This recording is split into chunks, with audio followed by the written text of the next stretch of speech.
Good morning. It's December 12th, our last advisory of the term, and that means it's our last show of the term. I'm Nick Hamasaki, and I am joined by Jade, Schaad. This is the last show of the term. Still, the broadcast ones will bring you stories well into 2024 as they continue to churn out content for you, our viewing audience. Today on the show, reporter Rein McGuigan and Jasmine Clampett launch the club spotlight when they catch up with the tastiest club on campus, the Culinary Club. Winter sports are in full swing, and Maddie Sigrist has an inside look at the boys basketball team, which is enjoying its best start since 2008. Nick and Berlin Martin connect with the Model United Nations Club. And our counseling department shares some sensible tips for good mental health. Welcome to the show.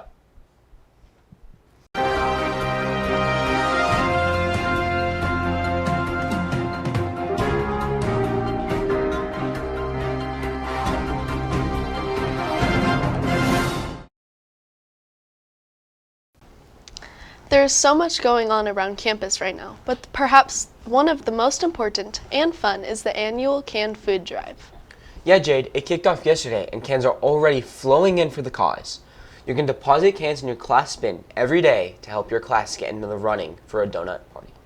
Donut parties are fun, and so are all the events the senior leadership team will be hosting this week to support what they hope will be record-breaking drive.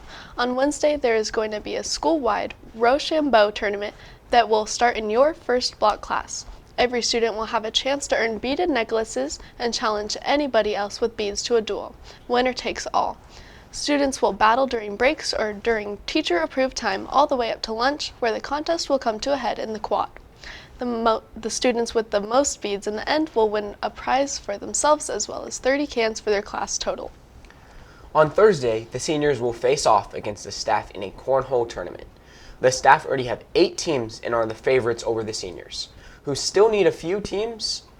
If the seniors win, they take 30 cans for their class total. If the staff wins, well, they will be looking to see what class has the best staff cheering section and give the cans to them. And on Friday, it's a school-wide spike ball tournament. Sign up in pairs of 2 people from the same class. The team with the most wins at the end of lunch will add 30 cans to their class total, as well as take home some individual prizes. Prizes and fun aside, this canned food drive comes down to helping people in need. And at Colfax, one of our core values is service. This is a great way to honor that value and make a difference in the lives of others. Every can counts. Every year, teams start their seasons with the hopes of success, and with those hopes come the questions as to whether their hard work will pay off. Reporter Maddie Sigrist has spent the past couple of weeks looking into how the boys basketball team is off to their best start since 2008.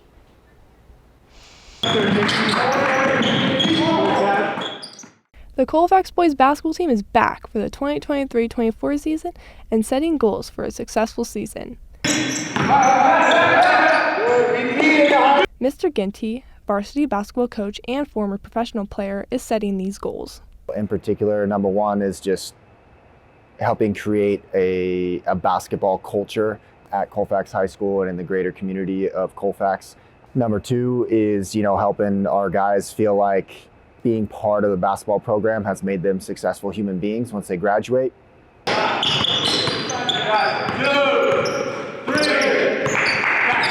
I try to guide best through leading by example, and I try and use my voice, something I'm working on. We all need to bond. I think there's still a little distance between everyone. We're not fully bought in yet. We're like a family, so I think we're working on that.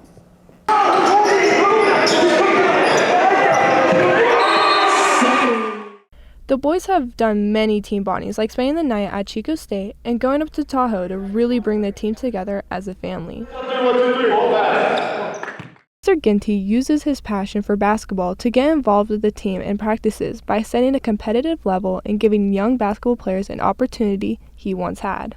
Sometimes he'll hop in and play with us if we have a few guys missing, with sickness or injuries. He wants us, he really pushes us to work harder and just be better. The boys practice hard every day and will continue to do so to reach their third goal, which is to make playoffs and compete for PBL championships at the Golden One Center. I feel like the team, we want to make playoffs this year, especially some of our seniors. They really want to try and make playoffs. Even by just being kind of a leader even though I'm a junior, and just like not being selfish myself. You know, and I love our group right now because they've been able to take a great approach and really work in the off season. They put in the time in the spring, the summer, the fall, you know, weightlifting, going to tournaments. So there's a lot of extra behind the scenes work just to get to those competitive moments on the floor.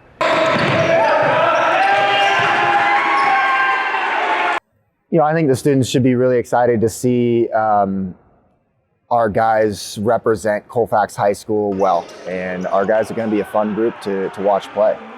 You know, they like to play fast. They like to get up and down. We've got some great athletes, and it'll be good team basketball that everybody will get to come support.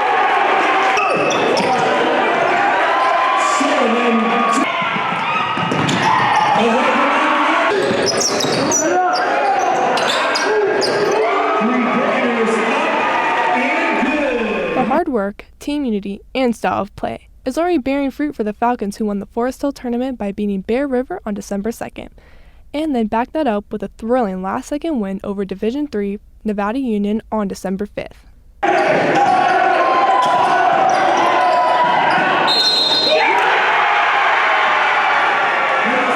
The 2023-24 season is shaping up to be a promising one for the boys basketball team, and one you won't want to miss out on. Reporting for CTV, I'm Maddie, Sigrist reporting. Colfax 59, Nevada Union 56.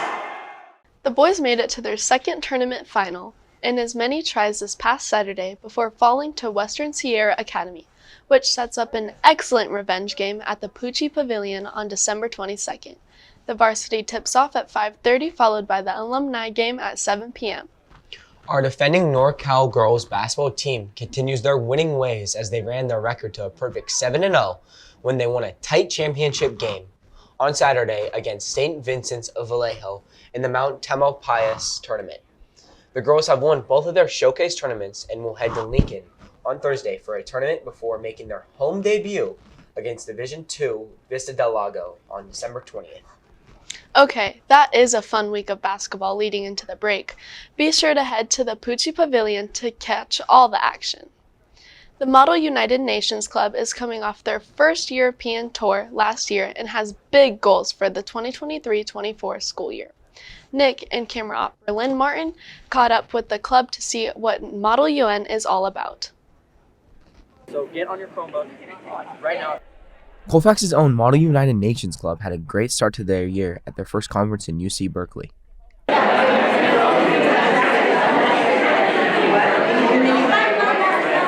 The club is run by two advisors working alongside a board of students to give the members a spectacular year. I am the co-advisor of Model United Nations Club. I work right alongside Mrs. Schopper to run the club, facilitate our trips, plan conferences, lead the board members so that they can, design the best mocks and practices for our team. Each Model UN conference has a theme to it. This most recent conference was unique with committees that range from a TikTok board meeting to an Indian tribe occupying Alcatraz Island. A committee is a body of delegates who are given an issue that they work through to find a resolution. The theme of this particular conference is the first Berkeley conference is always what's called a crisis. And so it's different than a more traditional Model UN conference. A crisis is where there's less, you don't necessarily represent a country, you represent a person, so you take on a different persona, and then you play the role of that person in that crisis. Members of Model UN need to prepare for their conferences. Everyone gets prepared in their own different ways. I prepared by reading the guide that they send us. They send out a packet of information, and then just doing my own research online from there, asking people who are knowledgeable in the field, or talking to my teachers, parents, friends, all that kind of stuff. With Model UN, one doesn't just get better at teamwork, persuasive writing, debating, and negotiating. It also opens up their minds to things going on around us and helps students see things from different perspectives. Knowledge. I gained a lot of wisdom on what's happening or how climate change could affect us. But also, I would say a big takeaway from today is just meeting new people, 100%. Update to tell you what JFK thinks about your recommendation. Debating for Model UN can bring all different kinds of emotions to the delegates. My greatest challenge was probably just like getting over that first hump of like nerves. It's always super nerve-wracking, like when you're sitting just waiting for everything to start. That's the scariest part. But once you get past that, like you're in the zone and like you don't have to think about it anymore. Colfax's delegates walked away with multiple awards, 2 of our delegates winning best in their committees, and they won best overall delegation. To win an award, one must make a difference in their committee, and at the Berkeley conference, the Colfax delegation did. Reporting for CTV, I'm Nick Hamasaki for camera op and editor Berlin Martin. It was really fun traveling with the club, and I'm hopeful to be participating in our next conference. On the other side of the camera, Jade. Tomorrow night, one of the best entertainment opportunities of the year will be taking place in our Performing Arts Center. It's a winter concert, and reporter Hayden Mitchum with McKenna Derr has this sneak peek. The Colfax Performing Arts Program is hosting the annual winter concert on December 13th. Performing arts groups that are performing at the winter concert are the drumline, the chamber choir, and the concert choir. Mr. Wilkinson has been preparing his students for months, getting in every last bit of practice they can before the big event. We prepare for the winter concert by working very hard. Literally the day after the fall concert, we started rehearsing for the winter concert because we only had 7 weeks to prepare for the winter concert.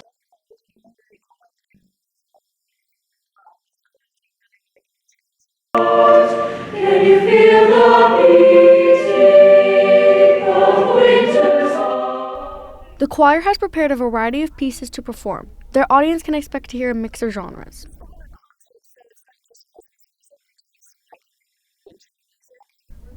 You can attend the winter concert on December 13th at 5 p.m. in the theater. On behalf of our Performing Arts program, I'm Hayden Mitchum reporting. That's going to be a great concert. I was lucky enough to get to report on the fall concert, and I was so impressed with the talent of our students. I'm sure tomorrow's concert will be no different. If you made it out to Winterfest, you likely decorated a cookie or two and ate them. And from what I understand, they were delicious.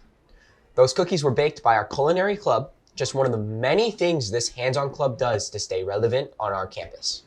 Reporter Rein McGuigan with camera op Jasmine Clampett checked in with the club in this week's Club Spotlight.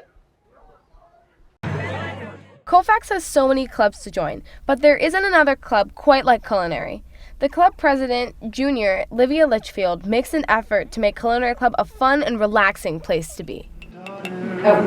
So I've been in Culinary Club since the very beginning. I was one of the people who started it, and so I'm a junior now, so I've been in it for about 3 years. What I enjoy is it's a time for us to just get together and eat food or share food or a recipe that you really like with other people who enjoy the same passion as you, and I just think it's such a good chill way to have a break on a Friday. I also do leadership, and so it's really easy to help them out with their events. So upcoming Winterfest, we're going to be donating all the sugar cookies that are needed for the sugar cookie decorating booth. And we just do little things like that, or we help out, or we get ourselves involved wherever we can. In addition to teaching life skills and yoga, Miss Bussinger has been the club's advisor for 3 years and shares her love for cooking with the club. The thing I enjoy most about cooking is just the whole process of knowing what you're eating. As I mentioned before, I like growing as much of my own food as possible, and just the fresh ingredients and making them, come out beautiful and healthy, and just spreading the love of food and enjoying food, and not just eating food to satisfy a hunger, but actually enjoying the process. The Culinary Club holds meetings every other Friday. Not only does the club get to eat delicious food at their meetings, they also learn how to make it. Everybody's learning from each other. A lot of the students come into the club with their own specialty. Some like to bake, some like to, stir fries, some are, into rolling sushi. So everybody comes in with their own specialty, and then we share that with one another. And so, we leave at the end of the year with a whole lot new skills that we didn't have before. Culinary is a great club for people who like baking or cooking and want to find others who share that interest. Be sure to look out for their next meeting on January 12th. For camera operator Jasmine Clampett, I'm McGuigan, reporting for CTV. With the holidays approaching, our news director, Samantha Reedy-Platt, went to see the counseling department, which is always looking for ways to help students improve their mental health, which is no different than our nutritional health or our physical health. It's all a part of just being healthy. With some excellent tips, here's your counseling staff. Hey Colfax, happy holidays from the counseling team. I'm Maddie Butkoff. And I'm Caitlin Dewar. And I'm Nicole Porter, and we are your mental health team. We know that with the holidays coming up, it can be a really fun and exciting time and a lot of fun activities and events that are going on, but we also know sometimes that comes with some complicated emotions like stress and grief. So we just wanted to talk to you guys about a few wellness tips, things you can do over the holiday break that can just help you feeling good and get you prepared to come back to school. Make space for messy feelings like grief, sadness, anger, or whatever else comes up for you. Try things like reflecting, journaling, lighting a candle for your loved one, and sharing memories with friends or family. Stick to your routine. Remember to sleep, eat, and drink plenty of water. Get outside, boost your mental health by catching some rays. Do something active, exercise, volunteer, or help someone with something small. Set intentions for the new year and reflect on how far you've come during this challenging time. You're doing great. Learn to say no without feeling guilty. It's also okay if you feel guilty. New behaviors take time to become comfortable patterns. Practice gratitude. Notice something, it doesn't matter how small, that you appreciate. Reach out to a trusted adult if you feel you or a friend needs extra support. Have a great winter break, Colfax, and we'll see you when you guys get back. Bye! Are we done? Yep, you're done. Okay. Thank you.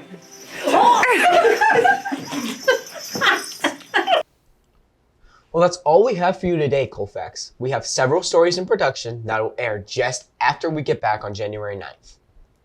It's been our pleasure to bring you the stories of first term and the highlights that we will share forever. We could not have done it without our news director, Samantha Reedy-Platt, and a new team of broadcasters willing to do the hard work.